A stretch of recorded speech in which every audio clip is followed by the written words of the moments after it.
சிவாய நமஹா. முப்போதும் திருமேனி தீண்டும் ஆதிசைவர்கள் குலத்தில் சுந்தரமூர்த்தி சுவாமிகளினுடைய வழிவழி தோன்றல் அடியாருக்கு அடியேன் திருவான்மையூர் சந்தோஷ் திருமேனி சிவாச்சாரியார் நம்ம 2025 வருடம் ஏப்ரல் மாதம் 26ஆம் தேதி ராகு கேதுவினுடைய பெயர்ச்சி நடைபெறுகிறது. பொதுவாகவே ராகு கேதுவை பார்த்தீங்க அப்படின்னாங்க 18 வருடங்கள் பொதுவாகவே ராகு கேதுவை பார்த்தீங்க அப்படின்னாங்க 18 மாதங்களுக்கு ஒரு முறை இந்த ராகு கேதுவினுடைய பெயர்ச்சியானது நடைபெறும். இந்த ராகுவும் கேதுவும் யார் அப்படிங்கிறத நம்ம நல்லா தெரிஞ்சுக்கணும். ராகு கேது அப்படிங்கிறவர் சிம்ஹிகா அப்படிங்கிற ஒரு அரக்கிக்கு பிறந்த இரட்டை குழந்தைகள். அந்த இரட்டை குழந்தையாக இருக்கக்கூடிய அந்த 2 பேரும் மகாவிஷ்ணுவானவர் மோகினி அவதாரம் எடுத்து அமிர்தத்தையும் அதே போல தேவர்களுக்கும் அசுரர்களுக்கும் பிரித்து கொடுக்கும்படியாக செய்து கொண்டிருக்கும்படியில் அந்த ராகுவும் கேதுவும் என்ன செய்கிறாங்க அப்படின்னா, மகாவிஷ்ணு மோகினி அவதாரம் எடுத்து நமக்கு வழங்கக்கூடிய இந்த அமிர்தமானது அமிர்தம் அல்ல, அதனால் நாமளும் தேவர்களினுடைய வரிசையில் போய் உட்கார்ந்தா தான் நம்மளுக்கு அமிர்தம் கிடைக்கும் அப்படிங்கிற எண்ணத்தில் தேவர்களுடன் போய் அவர்கள் உட்காருகிறார்கள். இருவரும் அந்த அமிர்தத்தை மோகினியிடம் வாங்கி பருகிறார்கள். பருகின உடனே தான் சூரியன் என்ன சொல்லுகிறார் அப்படின்னா, இவர்கள் ராகு கேது, இவர்கள் அசுரர்கள் அப்படின்னு சொல்றார்.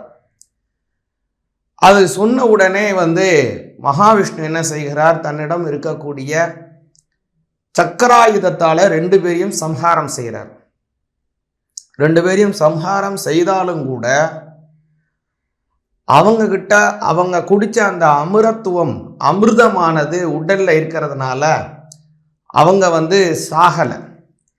அப்போ இருவர்களினுடைய தலையும் அப்படியே துடித்து கொண்டிருக்கும் போது என்ன ஆகுதுன்னா, பாம்பு ஒரு நபர் பாம்பின் சொரூபம், இன்னொரு சொரூபர் மனித உடலின் சொரூபம். அப்போ அந்த பாம்பு தலையானது மனித உடலில் ஒட்டுகிறது, மனித தலையானது பாம்பு உடலில் ஒட்டுகிறது. அப்படி துடிச்சுக்கிட்டு இருக்கும்போது மாறி ஒட்டிடுது, தலை மாறிடுது. அப்படி தலை மாறி ஒட்டும் போது என்ன ஆகுதுன்னா, அவர்கள் குடித்த அமிர்தமானது அவங்களுக்கு சாகா வரத்தை உண்டு பண்ணி மறுபடியும் அவர்களுக்கு புனர்ஜென்மத்தை வழங்குகிறது. அதனால தான் பார்த்தோம் அப்படின்னா, ராகுக்கு தலை இருக்கும், ஆனால் உடல் பார்த்தீங்க அப்படின்னா பாம்பு உடல் இருக்கும். கேதுவுக்கு பார்த்தோம்னா பாம்பு தலை இருக்கும், மனித உடல் இருக்கும். நவகிரகத்தில் இந்த ராகுவும் கேதுவும் மிக மிக முக்கியமான கிரகங்கள். ஒவ்வொரு நாளுக்கும் இந்த மாதிரி கிரகத்தில் அந்த சூரியனுக்கும் ஒவ்வொரு நாள் இருக்கிற மாதிரி ராகுவுக்கும் கேதுவுக்கும் நாட்கள் இருக்கிறது. எப்படின்னா, அதில் வரக்கூடிய ராகு காலம் யமகண்டம் அப்படிங்கிறது தான் அவங்களுக்குள்ளான காலம். எப்படின்னு ராகு கேதுங்கிறது ஒரு முக்கியமான கிரகம். இப்போ இந்த ராகு கேதுவினுடைய பெயர்ச்சி ஏப்ரல் மாதம் 26ஆம் தேதி 2025, அதுலேருந்து செப்டம்பர் மாதம் 9ஆம் தேதி, செப்டம்பர் மாதம் 11ஆம் தேதி 2026 வரைக்கும் ராகு கேது அதே இடத்துல இருந்து, கேது பகவான் சிம்மத்திலையும் ராகு பகவான் கும்பத்திலையும் இருந்து அனுக்கிரகம், அதனால் பலாபலன்கள் நமக்கு எப்படி கிடைக்குது அப்படிங்கிறத தெளிவாக பார்ப்போம். மேஷராசியாகிய நம்மளுக்கு இப்போ அந்த ராகு கேதுவினுடைய பெயர்ச்சி பலன்கள் எப்படி இருக்குங்கிறத கொஞ்சம் விரிவாக கேளுங்க. மேஷராசிக்கு ராகு பகவான் இப்போது 12ஆம் பாவத்தில் இருந்தாருங்க. அவர் 12ஆம் பாவத்திலிருந்து 11ஆம் பாவத்துக்கு வராரு. அதே மாதிரி தான் கேது பகவான் உங்களுடைய 6ஆம் பாவத்தில் இருந்தார். அவர் அப்படியே பின்னோக்கி 5ஆம் பாவத்துக்கு வரார். எல்லா கிரகங்களும் நேராக போகும், ஆனால் ராகு கேது மட்டும் எப்போதுமே பின்னோக்கி தான் போகும். அந்த வகையில் இப்போ இந்த ராகு கேது பின்னோக்கி போகக்கூடிய அமைப்பில் இப்போ இந்த பெயர்ச்சி நடக்குது. இதில் முக்கியமானது ஒரு நல்ல விஷயம் என்னங்கிறத தெரிஞ்சுங்க. மேஷராசிக்காரங்களுக்கு கேதுவினுடைய தசை கொஞ்சம் முக்கியமான தசை. இந்த கேதுவினுடைய தசைங்கிறது ஒரு சிலருக்கு சிறு வயசில் முடிஞ்சிடும், இல்லைன்னா ரொம்ப காலம் தள்ளி தான் வரும். ஆனால் இப்போது அந்த கேது பகவான் கேதுவினுடைய நட்சத்திரத்தில் போவார். இந்த சிம்ம ராசியில் கேது போகும்போது பார்த்தீங்க அப்படின்னா சுயசாரத்தில் 2025 11ஆம் மாதத்துலேருந்து அவர் சுயசாரத்தில் போகிறார். இந்த சுயசாரத்தில் போகும்போது என்ன ஒரு அமைப்பு அப்படின்னு கேட்டிங்க அப்படின்னா, கேது திசையில் சில நல்ல விஷயங்கள் மேஷராசிக்காரங்களுக்கு ஏற்படும். அது காலம் தள்ளி வரும் அல்லது பிரயோஜனம் இல்லாமல் போயிருக்கும். அந்த நல்ல பலன்களை கொடுப்பார்.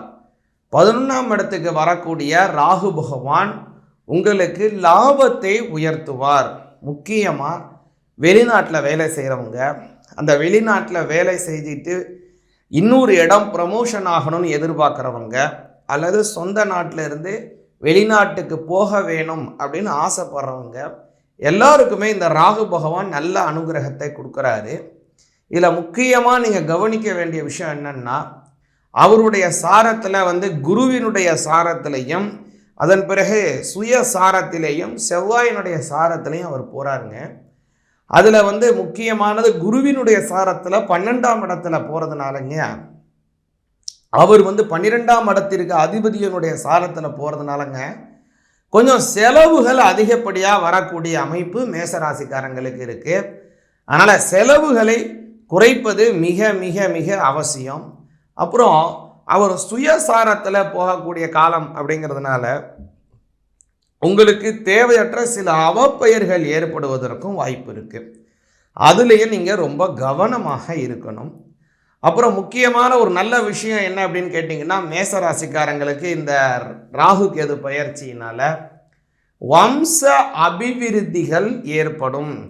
ஏன் அப்படின்னா, உங்களுக்கு குரு பகவான் புத்திர காரகன், அந்த புத்திர காரகனினுடைய சாரத்தில் ராகு பகவான் போகிறாரு. அதனால் குரு பகவானினுடைய செயல்பாடுகளை, அவருடைய அனுகிரகத்தை ராகு பகவான் வழங்குறார். அதாவது இதை எப்படி சொல்லலாம் அப்படின்னு பார்த்துங்க, புரிஞ்சிங்க. ஒரு பெரிய விஐபி இருக்கார். அந்த பெரிய விஐபி ஒரு பெரிய கூட்டத்தில் போகிறாரு. அவருக்கு நிறைய மரியாதைகள் நல்லா எல்லாமே கிடைக்கும், அவருக்கான ஒரு கூட்டம்.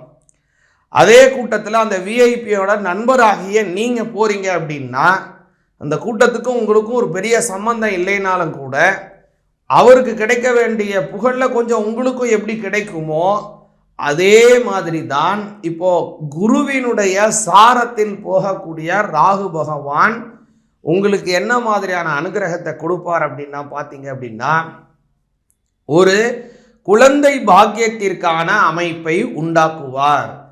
இந்த புத்திர ஸ்தானாதிபதியாக இருக்கிறதுனால, ஏன்னா மேஷராசிக்காரங்களுக்கு பொதுவாகவே ஒரு சிறு வயசில் வரக்கூடிய அந்த சூரிய தசையாக இருக்கட்டும், அதற்கு அடுத்தால் வரக்கூடிய சந்திர தசை, செவ்வாய் தசை, ராகு தசை முடிஞ்சு தான் குரு தசை வரும். அந்த குரு தசை அவங்களுக்கு வருவதற்குள்ள 40-50 வயசு கூட சில சமயம் ஆகிவிடும். ஆனால் இப்போ அந்த ராகு பகவான் குருவினுடைய சாரத்தில் போவதனால குரு பகவானினுடைய தசை நடந்தால் என்ன பலன் உங்களுக்கு கிடைக்குமோ, முக்கியமாக குழந்தை பாக்கியம், திருமணமாக வேண்டியவர்களுக்கு திருமண பாக்கியவற்றை ராகு பகவானினுடைய பயிற்சி காலம் வழங்கும். அப்புறம் இன்னொரு முக்கியமான விஷயம் கேட்டிங்க அப்படின்னாங்க, ராகு பகவான் 3ஆம் பார்வையாக உங்கள் ஸ்தானத்தை தான் பார்க்குறாரு.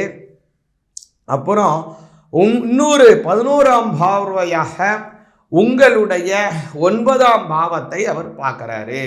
இந்த 9ஆம் பாவத்தையும் உங்களுடைய ஜென்மஸ்தானத்தையும் ராகு பார்க்கறதுனால உங்களுக்கு பூர்வீக சொத்துக்களில் ஏதாவது சண்டை சச்சரவுகள் ஏற்பட்டு அதன் பிறகு உங்களுக்கு சாதகமானபடி அமையும். அப்புறம் கேது பகவான் 5ஆம் பாவத்தில் இருக்கிறார். அவருடைய 3ஆம் பாவம் அப்படிங்கிறது உங்களுக்கு அது என்ன இடம் அப்படின்னு பார்த்தீங்கன்னா 7ஆம் பாவத்தை பார்க்கிறார். ஞான மோட்சக்காரகன் 7ஆம் பாவத்தை பார்க்கறதுனால உங்களுக்கு திருமணமாக வேண்டியவங்களாக இருந்தீங்கன்னா திருமணமாகக்கூடிய வாய்ப்பை உருவாகும். அப்புறம் அவர் 11ஆம் பார்வையாக உங்களுடைய 3ஆம் பாவத்தை பார்க்கிறார். அதனால் சகோதரிகளிடம் கொஞ்சம் கருத்து வேறுபாடு ஏற்பட்டு மறைய வாய்ப்பு உள்ளது. முக்கியமாக முருகப்பெருமான வழிபாடு செய்யுங்க. ஏன்னா இந்த மாதிரி ஒரு கிரக பயிற்சிகள் நடக்குது, சில நல்ல பலன்கள் நடக்குது, சில விஷயத்தில் நீங்கள் கவனமாக இருக்க வேண்டிய சூழ்நிலையும் இருக்குது. அதனால் முருகனை கும்பிடுங்க.